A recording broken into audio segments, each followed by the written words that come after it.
Hey, Emma. Did you hear about all the new Street Fighter characters coming to Street Fighter 5? Sure did, Degon. They really dug deep to pull Akira out of rival schools, and Emma, save it. Kenny Omega's gonna be on the show today. We'll talk a lot about Street Fighter later. Woohoo!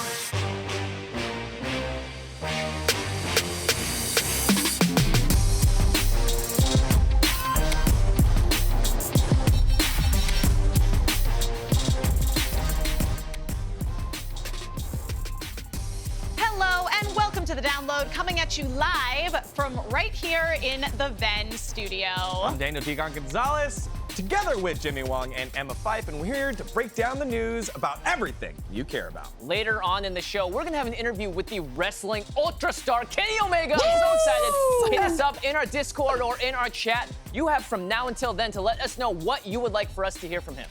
But before that, let's kick it off with today's biggest stories in the Lowdown. All right, Nintendo revealed its latest earnings report this morning, and did y'all know the Switch is pretty popular? It turns out, the biggest console for a time when we're all stuck inside is the one that would help us when we go outside and move around. Interesting. According to Nintendo, the Switch has sold more than 61 million consoles since 2017. It also probably didn't hurt that Animal Crossing New Horizons crossed the 22 million sales mark either. Shout outs to Bash on Discord, who wanted to hear more about this topic. Friends, what do you think about the Switch's success? Yeah, this makes perfect sense to me. Emma said it earlier as well as too. Like, it's the cheapest console. It also has the best games. That's me not being biased whatsoever. Honestly, you know, I'm not going out, but I am going to sit on my couch. I am going to sit on the crapper, and I would like to play video games at the same time. Count me in. No wonder this sold a lot. So, Jimmy, you're basically saying that the Switch gives you the illusion of, like, you're able to go other places just because you're like, here we are. It's like the same thing. I'm gonna pick it People up. dress up and are like, oh, all dressed up, nowhere to go. Jimmy's like, I'm going over there. No, Yeah. I mean, for me personally with Switch, I mean, I think just bringing it specifically to the Animal Crossing of it all, Animal Crossing, I think, has given people a really nice opportunity to feel like they are having semi-normal social interactions in a time when we're not able to. Because the thing is, it's like, you can hop on like a Discord call with your friends and all go to each other's island in Animal Crossing. And I've done things on my Animal Crossing like treasure hunts and played hide and seek and all these things that like you can't do right now in real life. And for me personally with the Switch, I felt when the COVID-19 crisis was all starting, I was having a really hard time paying attention to media. Like I tried to start watching a TV show, kept getting distracted, tried to read, kept getting distracted. But with Switch and the sheer volume of like the narrative games on there, things like Breath of the Wild, or for me personally, it's Fire Emblem Three Houses. I think I put about 300 or so hours into that game. Yep. But for me, it was like being able to be experiencing a story, but have to make decisions within it really kept me focused and took me out of everything that was going on in the world. Plus, as far as the Switch goes, we can't ignore the Ring Fit, aspect. And that was something that I was super excited about. Well, think back when the Wii came out, everyone was playing Wii Sports, and it felt very much like, wow, look at this, it feels revolutionary. I'm not saying that the Ring Fit is revolutionary, but the craze around it that allowed people to play games and still exercise and get that physical connection now with also their social interaction that they're starting to get through Discord, through Animal Crossing, through video games is like put together. It's really cool to see. It totally is. We're scanning all the chat rooms right now, and our Discord, shout out to all the people out there, is saying that it's one of the only kid-friendly consoles, so thank you to Fermi on Ace for that. And it's true. I mean, like, kid-friendly is usually what a lot of gamers look at and go, ooh, no, I don't want that at all. But, like, how many people have, like, learned to and enjoy video games because of the Switch? Because it's more friendly. And that to me, is the essence of gaming. Plus, I think also, when you look at something like Nintendo, their legacy of titles is so rich that their brand is really strong, and you know exactly what to expect out of a Mario or a Zelda, at least sort of on a base level. And I think as we're in the midst of dealing with a lot of turmoil in the outside world, we tend to look towards things that are comforting and nostalgic. And so it makes perfect sense to me that the Switch is blowing up the way that it is. Blown up. Alas, the console wars continue later this year. Last month, Activision removed the OK symbol emote from Call of Duty Warzone due to concerns it has become used as a hate symbol in recent years. On Wednesday, EA followed suit, removing both the OK symbol as well as the motion emotes. While EA has not confirmed the reasoning, the shush sign has drawn controversy from players for its excessively long animation. We're joined now by our remote co-host, Aaron Ashley Simon.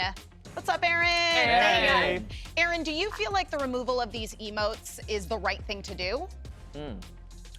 I think it's important, right? Because the culture of not just FIFA, but the culture of just soccer overall has racism and toxicity that's been ingrained into the industry as a whole. I mean, not too long ago, we seen one of the top players from Inter Milan, Romelu Lukaku, actually go to Twitter and talk about some of the things that they've been dealing with in terms of people throwing bananas on the field and people making monkey noises and stuff like that. But this is actually, in terms of FIFA, this is not the first time that they've integrated something going against going against racism. So, for example, FIFA 20 actually added new kits and new crests before at a stadium, dressing the support of the Premier League's No Room for Racism campaign. And the major European leagues have had various black players deal with racial epithets from within the stadium to social media. So this is not like an issue that's just for gaming. It's an issue that we've seen within the soccer, more specifically the European leagues, and also just, I mean, around the world. We've seen this with Black Lives Matter too. So it's important that we make these adjustments, especially if there's racial epithets that are tied to these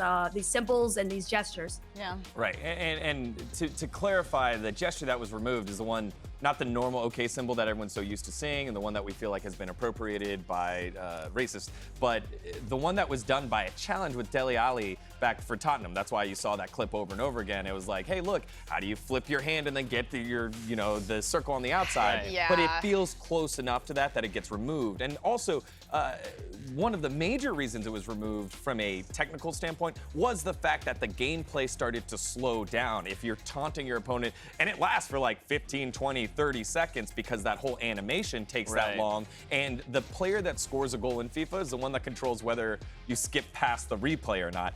It does feel demoralizing, and more so than it should when you're playing soccer, when you're playing a sport. It's like, hey, they scored. It's a good moment. It's a great moment, but it's not something that it's like, hey, it's all over. You're the worst. It's just a goal. It's just a point. You move on from that. So I think from a competitive standpoint, that was a look at it as well. Do you think that people who are fans of the FIFA game are confused by this decision by EA to remove these symbols?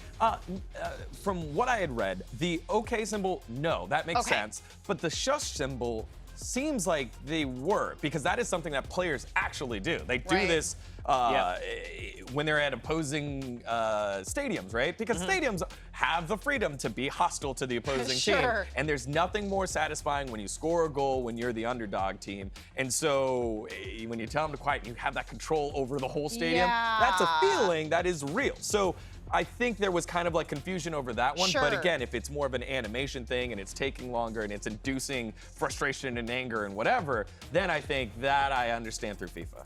And there's a lot of questions in chat right now, and I think this is just something good that we should address in general, which is like, how are these symbols racist? And it's not that the symbol itself is inherently racist, but it has been appropriated as such. Yes. So a good example I usually give is that the swastika, when you say that word, you think Nazi symbolism. However, the swastika in Nazism is a reverse swastika, and the swastika is actually something from Buddhism. However, that symbol was taken by someone else and then used for a more awful, nefarious purpose, and as a result, carries new meaning. So in this case, they haven't released obviously officially why they've done it, because they don't want to start more controversy. Typically, these things I think happen by these companies just sort of as a, let's just get rid of it, let's not talk about it, and let's move on and be more progressive going forward.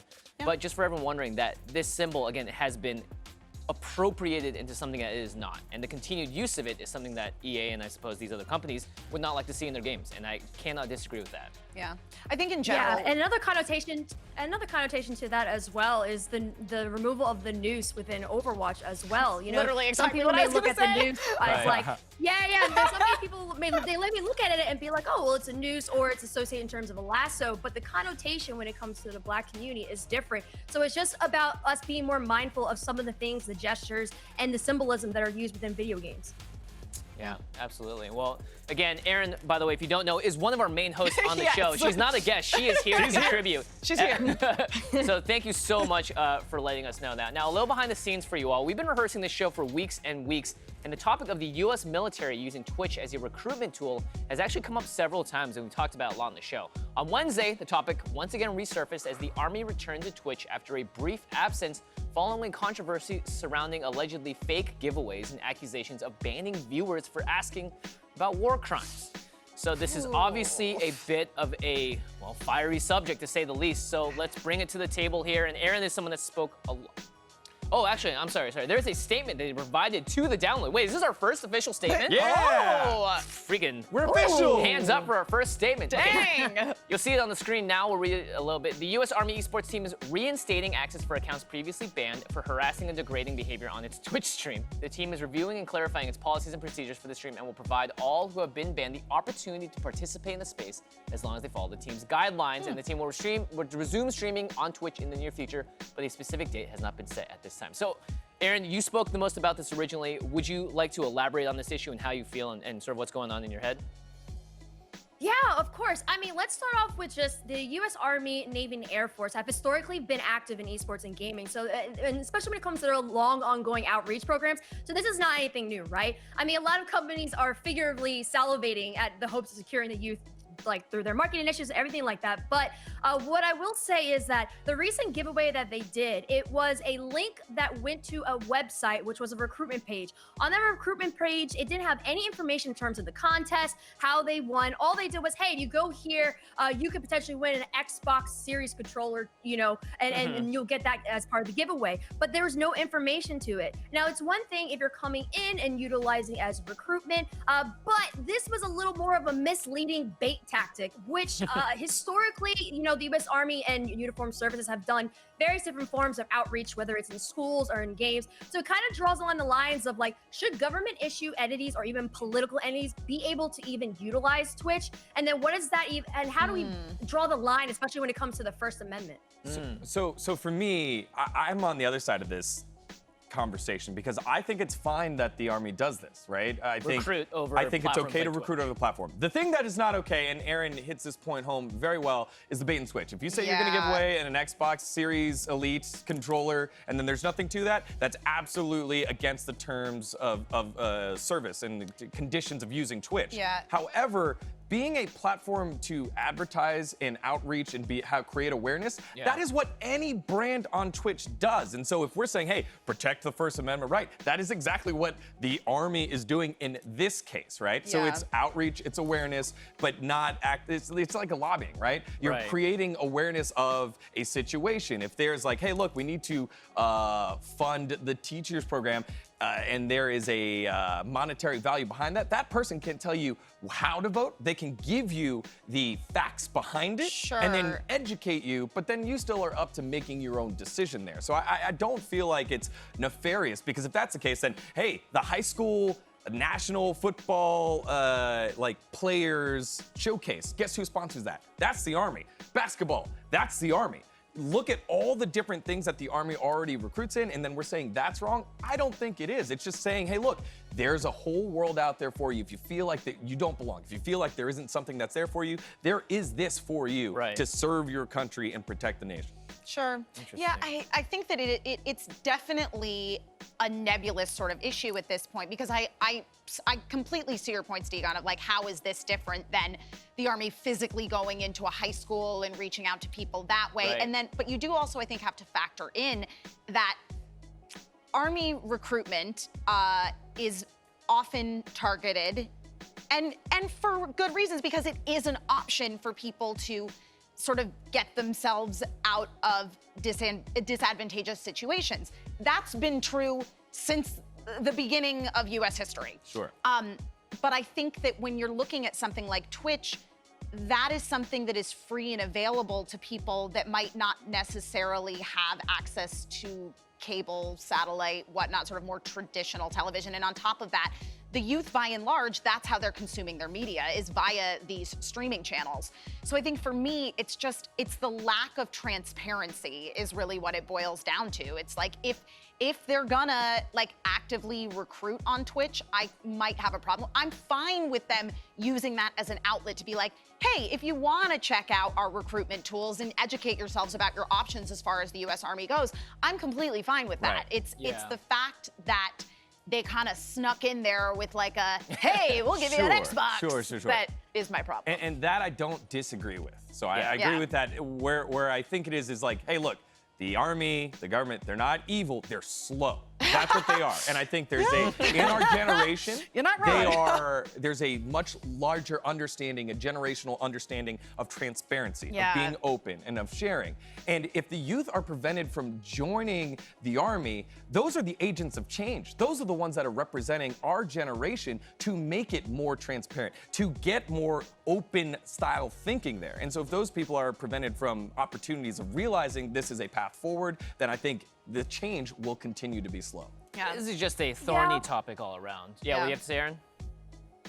Yeah, I was gonna also say though, but then it also gets complicated too. So when you're on Twitch, right? Of course, any streamer who's on Twitch, they can moderate their Twitch chat and make sure that, okay, people aren't harassing or anything like that. But if you're a government-issued entity, and also if you're a political figure, like there should be the room for people to have criticism of you. And that was another thing too that was associated with them banning people for criticism during their streams. So it gets it's a very murky waters when you have these governmental entities that are utilizing Twitch platforms, because you know, there are certain things that may work for streamers on the platform, but it may not entirely apply to them, because we have the right to criticize and to give our opinions when it comes to these uniformed services or any politician that utilizes these platforms. Yeah. Well, this probably will not be the last time we're talking about this. There is just so much to cover here. For sure.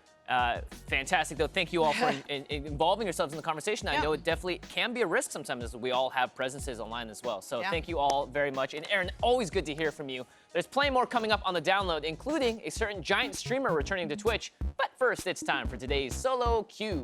Everyone's favorite plumber, Mario, and the guy I hire, is usually a level of protagonist, but he appears as a villain in only one video game. In which game is Mario a villain? Is it A, Super Mario 64, B, Mario Clash, C, Super Mario Bros, or D, Donkey Kong Jr.? You guys can head on over to venn.tv/play to vote on your guess, and the results are coming up right after the break. Bananas. Do we ever see Mario do any actual plumbing? All right. Welcome back to the download, live from the VENN studios. Before the break, we asked you our solo queue. Mario is usually a good guy, but in what game did he make an appearance as a villain? Was it A, Super Mario 64, B, Super Mario Clash, C, Super Mario Brothers, or D, Donkey Kong Jr.? Degon, what's the chat? What's the chat got? You know what? The chat voted on the website and nobody cheated. So Prada, who's in there in the chat saying, hey, no one Google it. I appreciate you. I love that. I Big love fan that. of You guys that. have learned how to trivia on Twitch. Congratulations. In-game trivia. And of course, the answer is Donkey Kong Jr. Aw, man, Mean Mario bums me out. Mario. Yeah, what a bummer. All right, well, those of us here at the download have strong opinions, whether it's me or Jimmy or Emma or our co-host on the wall, Aaron Ashley Simon. And when something sets the hot take portion off in our brain, it's time to call a segment time for a segment called To Be Honest. On Wednesday, hyper-popular streamer Ninja made his return to Twitch, the platform he left just over a year ago to now the defunct Mixer. Ninja's return to Twitch comes as the streaming world wonders where the biggest name in the game will end up after the closure of the Microsoft-owned streaming platform. And someone on our team has some thoughts about it. It's time for Aaron to be honest. All right, everyone. So to be honest, we are witnessing a major shift in the making, and one that's actually been in the works for the streaming world as well as the esports scene for some time. Whenever we discuss Ninja within our own community, you know, we touch on the distinct platform or platforms that he may be calling home. And of course, he's changed or engaged with different streaming platforms as much as LeBron James has changed NBA teams.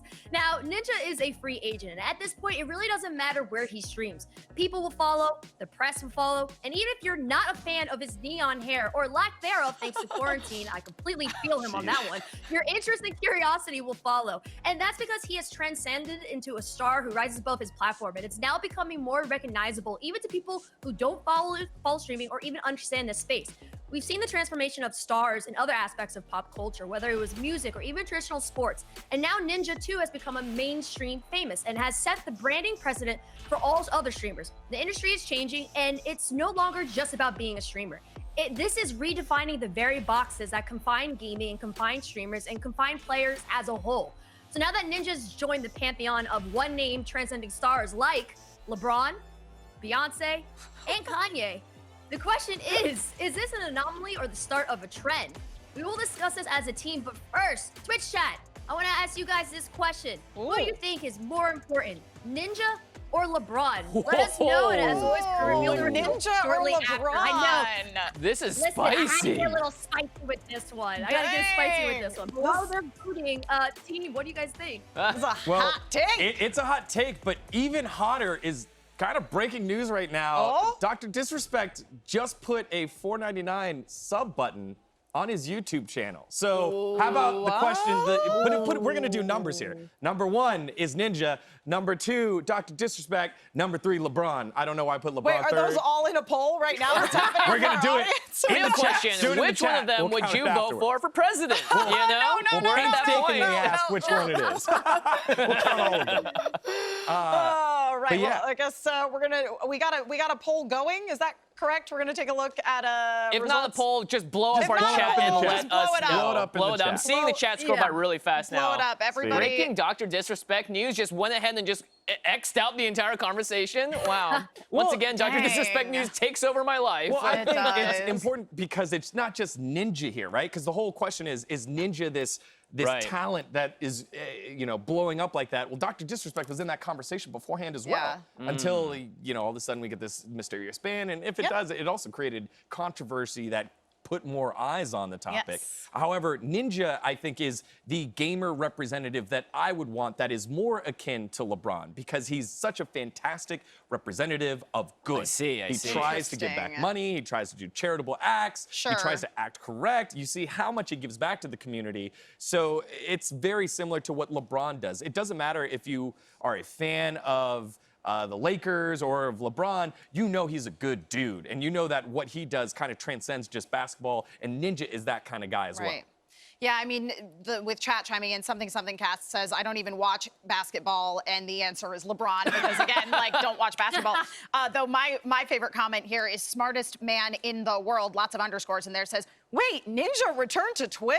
I completely missed that. I'm assuming that was maybe sarcasm, but if not, you know what, also, whatever. Yeah, it's really interesting because I saw especially when Ninja was on the cover of the Hollywood Reporter, which is a huge deal because again, it's that whole idea of people who are extremely famous within our particular circle transcend beyond that into becoming household names, which is what we're looking at here with Ninja, to be sure. I saw some people that were a little grumpy, being like, "Oh, really, Ninja?" Of all the people, but I mean, you can't deny the fact that he's everywhere. He was a freaking Masked Singer, as we saw there. As I say, he's on the cover of the Hollywood Reporter. He is somebody that I think the population at large is much more aware of than your average streamer. And certainly there are other people that are up there, people like Shroud or Pokimane or Dr. Disrespect, bringing it back around. But I will be curious to see if this transcends into including other streamers. I'm going to be interested in basically right? We can't measure impact that well, right? We know that these people are impactful. LeBron is literally starting schools and changing kids' lives. Yeah. But you could technically make the same damn argument for Ninja based on his viewership numbers, based on the kids buying his merchandise. Yeah. So the question is, do they have an equal or is it a different societal impact? Can you even measure them along the same railroad track? Or is Ninja's impact so much different than LeBron's? you know, they both are obviously providing value to the world in much different ways. So it's just Yeah. this constant question as we see these rising celebrities and we put them in the same bucket. Beyonce and Ninja in the same sentence is something I never would have That's expected. weird. But this is 2020, and literally anything can happen. I really now want to see Beyonce and Ninja on stage together and see if she just like shows him Do up. not put Ninja on stage. Did you see him flossing at the New Year's no. Eve thing? It That was was bad. awful. Yeah. Oh my goodness. It'll be what was Another it? Ed thing to Sheeran add all to over it again. too. Yeah. Another thing to add to it too is let's also not forget the impact that hip hop has in terms of the branding within esports and streaming. Yeah. I mean, Drake doing the stream with Ninja really set it to a new level where it was people who were intrigued, interested in who he was. Because let's keep it a buck. There are people who are outside this community that can't tell the difference between esports, gaming, and streaming. They think it's all the same thing, right? Even though That's it's all correct. under the umbrella of gaming, it all has its distinct communities and its difference. Right. But hip hop has always had a great relationship with gaming, and it's been used as promo for the gaming world and vice versa. So Drake actually being part of that could also even argue that Drake helped to start that wave and start that trend to help elevate Ninja. Because before, like, granted, I'm gonna give props to Ninja. He's had such a mass following even before that. Right. But it was like sometimes it takes that one cosign or it takes that moment to take a brand and put it into that upper echelon, right? Sure. And that's what we're seeing. And so I'm curious to see how the other streamers utilize not only the platforms, but utilize other essence and elements of pop culture to have themselves become even more household names. Well, thank you to you, Amazing. Aaron, for perfectly encompassing in that statement exactly what we stand for Yep. here at VENN, which is that cross-section of culture, gaming, and entertainment. The download needs to step away for a few minutes, but when we return, a long-running Nintendo franchise features a spacefaring adventurer who picks up dope abilities to explore foreign planets. Dope. You think you know what we're talking about? It's Head Dr. on Disrespect. over to Oh. our Discord. Ah, shoot. Or just type in the good old chat to guess and find out if you were right in just a few. If you don't get this right, no comment. Welcome back to the download. In the ongoing fight against COVID-19, contact tracing is vital. And an effective way to do that is to work with our tech already in our pockets. Now, yesterday, Virginia became the first state in the United States to offer contact tracing via an app. Developed by the Virginia Department of Health, COVIDwise keeps track of anyone within 6 feet of each other for 15 minutes. Degon, Virginia is your home state. Thoughts? Yay! Oh, I'm always proud. Any way that I can fit in the DMV makes me very happy. I'm very proud of my state, kind of pushing this forward. Actually, NPR covered this about 2 months ago, how other countries were keeping track of each other. Technology using that in the future to make sure that we can fight this together is going to be the way I think we get through this very fast. Wow, that's awesome. Big shout out to Virginia. I hope people sign up. This is a very important thing, contact tracing. Go Hokies. Now it's time for a segment No, that we like go to call UNC. All right, all right. All right, this segment next up is called Highkey, Lowkey, Nokey, where we tell you if we're extremely, just kind of, or not at all excited about the stories of the day. Now, as always, we want you to get involved, so you can head on over to venn.tv/play to tell us if you are high-key, low-key, or no-key excited, or just spam chat. You know what? Do whatever makes you the most comfortable. And we're not going to flame you if you're wrong either. Yeah, okay. Before the break, we hinted at a Nintendo game that happens to be about a space adventure dealing with unknown aliens. And of course, we were talking about Pikmin 3, which is coming back to the Switch. Welcome back, Olimar. Now, what? Did you guys think we were talking about someone else? You'd be very misinformed. So, team, are we high-key, low-key, or no-key excited about Pikmin 3? I'm gonna go with high key. Did I get the face right? You can't see it, right? No, I'm going high key. Yes, Okay, all right. because the Pikmin games are super duper fun. As previously discussed on this show, I am a Switch stan, and on top of that, I'm a big fan of some fun, lighthearted multiplayer. So sign me up. I want to know what the multiplayer is going to be because that is an addition for the Switch that previously didn't exist. So I'm very curious, and you know, I love me some colorful, happy space exploration Yeah, time. me So too. that's what Pikmin is. All right, well, I guess I'm low-key. Aw. Okay, all right. Most of my experience, yeah, I know, I practice that. Most of my experience with Pikmin has been through Super Smash Brothers, Brawl, right? You pick Fair, Olimar, fair, fair. you edge guard, whatever.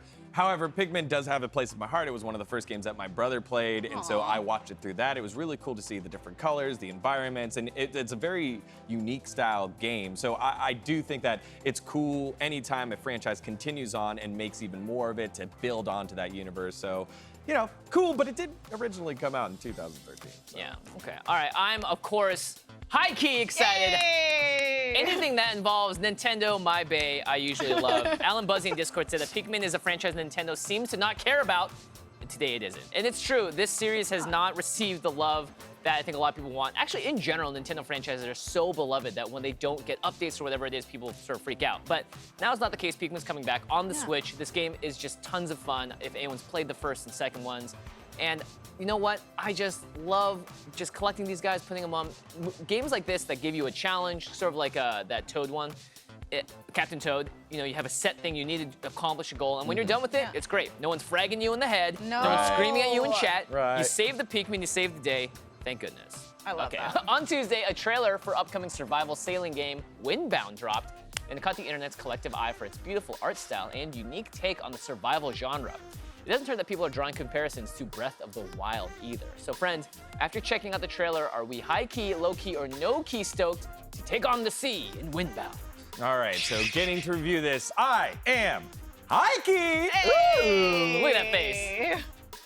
Did I get it, guys? You got it, guys. Okay. Let's go, Frank. Good job. With Windbound, you get the exploration of very much like a Zelda Wind Waker, right? You spend a lot of time on the seas, and you have to build things. So you get like the building of Breath of the Wild, but you're on the seas a lot, and it's very much travel and move on. The art style is very cool. The fighting doesn't seem too hard. There's 2 different difficulties. I always love those kind of things because there's times where I want to get sweaty and go hardcore, and there's times where I'm like, hey, I just kind of want to learn this story, and it's kind of creative enough, and to pique my interest that I'm interested to play this game.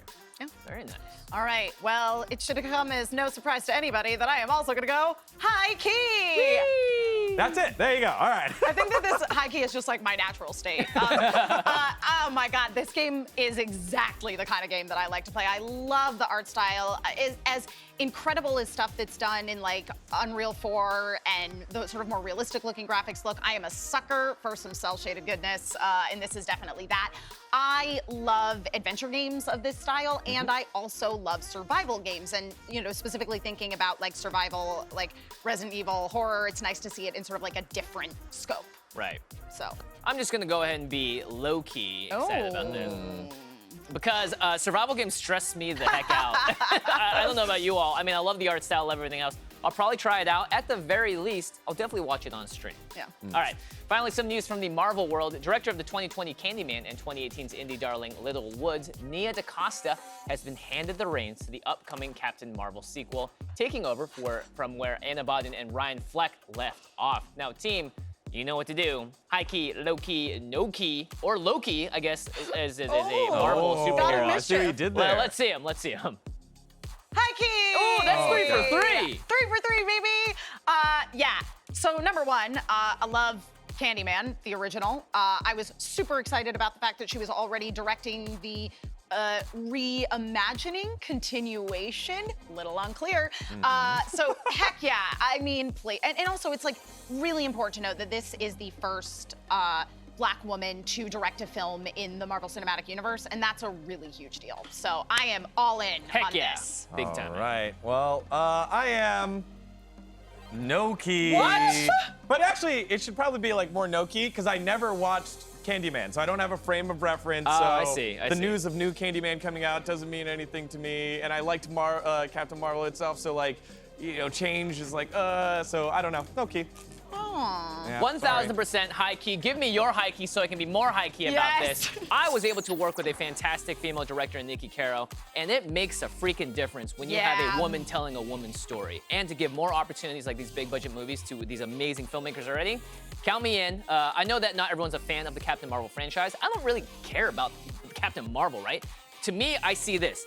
Female director that's prominent, rising up and is skilled and can take on the job. Incredible movie that has a strong female character.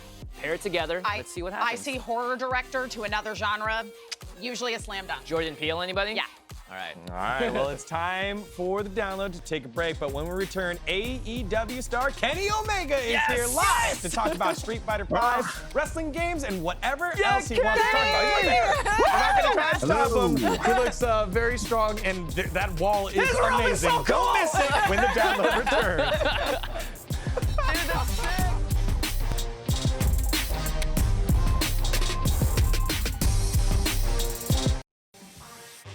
Welcome back to the download. There's an absolute ton of news today, so let's get you in the know. Yesterday, Activision confirmed there's a Call of Duty releasing later this year being developed by Treyarch and Raven Software. That means the publisher is breaking the normal development cycle as Sledgehammer isn't making this year's entry in the series. But hey, more Warzone! Season 20. 1001. All right, Wednesday, Capcom dropped its summer update announcement for Street Fighter V, including 4 new characters like Dan Hibiki coming as a part of final season. Joining the already killer Street Fighter V cast is the pink-clad joke character Dan, Third Strike's resident weirdo old man Oro, and Akira from rival schools. Lastly, returning from Alpha, Rose was introduced by none other than wrestling megastar Kenny Omega. So rather than sit here and talk through the announcement ourselves, we figured why not bring the master of the Dark Hudo himself, reigning AEW Team Champion, the Cleaner, Kenny Omega! Woo! Yeah. That was sick! Oh, nice. Thanks, man. Thanks. New career choice. I've had a little practice. Wonderful Kenny. introduction. Thank you so much. Of course, yeah. Now, Kenny, you are an expert on fighting games. You just saw us play Highkey, Lowkey, Nokey. Now it's your turn. What's your excitement level about getting to drop the Rose reveal? Any chance I get to work with Capcom and my friends at the Street Fighter division, it's always Highkey. Yes! Nicely done. Nicely Oh done. my gosh. I even tried to recreate my likeness in the corner there. Yeah. As you can see, Perfect. Yeah, I the see hair, it. the teeth, everything was intact. So a lot of effort went into it. I blew the budget, but yes, Street Fighter V. Any news is great news. The team at Capcom is always being transparent with us these days, and to get 5 new characters with 4 announced already leaves me with hope for the future. And I can't wait to get my hands on the new characters. Yeah. That's awesome. fantastic. Well, speaking of video games, is there anything that Kenny could say about the AEW game currently in the works? Ooh. Talk to us about how the game could possibly attract probably new fans. officially not, but at the risk of getting myself in trouble, yes, we are in production of the video game. Yes. We have a lot of creative minds at work at the new video game right now. I think people are going to like it, and I think that what the fans are hoping for is, in fact, going to come to fruition. I'm hoping that it really is sort of a brand new take on something that's like the No Mercy game that of old. Yeah. So if you liked WrestleMania 2000, No Mercy, VPW, we are very much hoping to recreate the same feel, the same fun factor, the same pick up and playability of those games in the past. So look forward to that. We are working diligently to give you guys something in the near future. That is so freaking cool. I mean, Kenny, I feel like a lot of people don't know just how deep your gaming knowledge and passion goes. And the fact that you just listed off all of these awesome things that you're working on shows that you're a gamer making a game for gamers. And that's sort of like what the spirit that we have here at the network as well. I wanted to ask you actually really briefly, you have some amazing finisher names, and I think players don't know that I mean, a lot of players do know, but a lot of viewers may not know that they're actually based off of, you know, ending moves and bosses and stuff. What gave you the, I guess, courage in a lot of ways to go out there and be like, this is my passion, this is what I want to do, this is how I want to represent myself?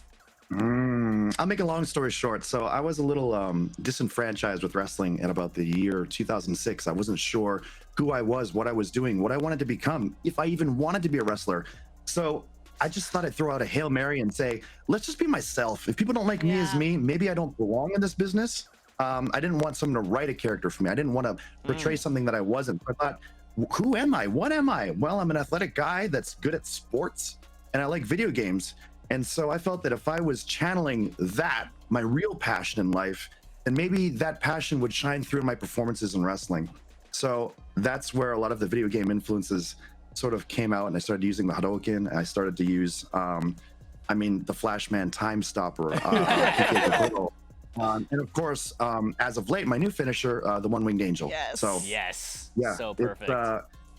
It's just a name for a wrestling maneuver, but it fills my heart with joy that I was able to name it and have some sort of creative freedom and lenience into what I do in wrestling. So it fills all of our that's hearts. that. Yeah, that's what I was about Yes. to say. It connects with all the gamers. And that's part of what we're trying to do on this show. So we got a guy in chat asking, Vash wants to know, how can he get your back wall? Because that is amazing, dude. Well, you just have to have a friend that's involved in the video game industry. This is actually my friend's house, and I needed an appropriate backup because my current residence is empty. It's like a ghost town in there, and I just thought it wasn't appropriate for something as cool as what you guys are doing. So I called in a favor, and I have, my friend Alex Jabali, who lent me his room for probably the 10th time this month to use for a stream. So Jabali! I had to do the thing. Hey. Because I feel like, Kenny, this is the same setting that you had for when you called the My Hero Academia One's Justice 2 tournament Yes. that the voice actors did during Funimation Con. Yeah, that's the one. That's the exact same one. Yep. And it might be the same room next time, the time after that, the time after that. I'm trying to amass some cool figures and statues and posters. So eventually you will see a stream from Shay Omega, but just not today. All right, for the weebs out there, real quick, Kenny, who is your favorite My Hero character or least favorite? Right, we can get a little controversial here. Ooh. Oh man, I was a huge fan of Eraserhead. Like he's just such a cool. Like, I mean, one of my passions is teaching, and I would hope that if I was ever to have a class in wrestling or in English or whatever one of my interests are, or in video games, a video game class, Ooh, nice. I wish I could be sort of as cool as composed, as tough, as strong as Eraserhead. I love his teaching style, his powers, his methods. Just a great character. I love the way all the characters are written. You really feel for them. You can relate to them. Yeah, absolutely. Congratulations, though, Kenny. That is the correct answer. Kenny, a lot of your references come from Final Fantasy, and for me, the Final Fantasy series presented a ton of fantastic music. What is your most iconic song from the Final Fantasy series? Yeah, your fave. My fave. Yeah. Oh On the man, spot. I don't. Oh. Or you can list like a couple then, because I know that's a tough. tough one. Yeah. Okay. So I found myself recently, and this is gonna probably just catch you off guard, straight out of left field. But a song I've been listening to in my spare time a lot, like in the car driving or whatever, is the battle theme to Final Fantasy USA, or what was the American title? What was the American title? Is it 6? No. What is Final Fantasy? No. Final Fantasy USA. I have It no. is. Hey. Oh. I will do a quick Google. It is Mystic Mystic Quest. Quest. Mystic Quest. Mystic That's Quest. it. Yeah. Yeah. I love the battle Yeah, themes. so it's just such a cool battle theme. I never get sick of it. It's just real good guitar work. That's one of them. The battle theme for Final Fantasy VIII is another one that I'm listening to a lot as well. Kenny, you like read my mind because I'm pretty whatever about 8 in general. I spent more time playing Triple Triad than playing the actual game, but the battle theme freaking slaps. Yeah, It's so same with, good. Man of the Machine Gun. Yeah, it's so cool. Yes. Yeah, I'm a huge fan. It's cool that we now have YouTube and all these sort of streaming services where you can actually listen to soundtracks of video games and just listen to them whenever you want at your leisure. Yeah. And everything is accessible, and that's something I could never do when I was a kid. You'd actually have to play the songs in the game to listen to them, to hear them. Yeah. And now I can play them in the shower. I can hum the tunes in my car. It's what a world to live in if you're a fan of video games. Yeah. Oh, for sure. All right, Kenny. I wish we could literally sit here and talk for an hour, but we do need to push on. We have something fun here. We want to give you an opportunity to judge us. We're going to give you the names of our finishing moves as well as one from chat, and just let us know which you would find the most threatening in the ring. Okay, right. So mine first is just going to be real easy. My finishing move would be called F's in chat when you're about to finish them off. All right, Emma, what you got? All right, Kenny, this may be a little pandering, but my finisher is called Final Heaven. All right. Wow. Well, you know, when you're down in the count, you're behind in the game. You got to go for a big gamble. You got to give him the dunk house. The dog house. And finally, from chat, we had a lot of great entries, but one person, Mother Fricker, said, "Perfect Omega Operation, also known as the poo." What's your favorite, Kenny? Okay, I mean, Call me biased, but it's got my name in it and also one of my favorite characters from Earthbound, so I'm gonna go with Pooh. Yeah! The Earthbound reference to close it out. That wins. Thank you. Outdone by chat. The chat. Thank you so much, Kenny, for joining us. We do need to move on, but we will be back. We got plenty more coming your way in just a moment. Make sure y'all follow him.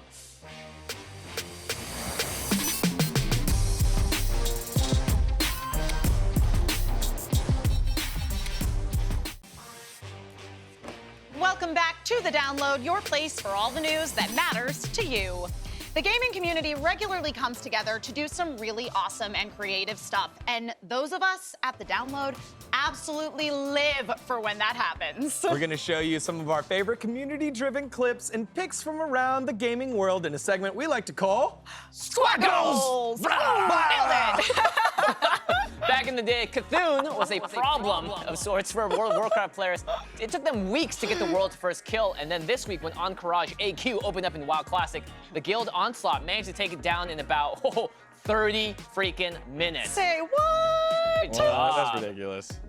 This truly was an epic event Look at back him, in just so OG stoked. WoW days. Yeah. Yeah, remember, it used to take so long. Now it's just everyone's so optimized, everyone kind of knows what it is, but it still gives you that community feeling with all your players in your server. So Just cool seeing to the get to do that loot done. pop up like that was such a visceral thing. Squad goals, guild Squad goals. goals!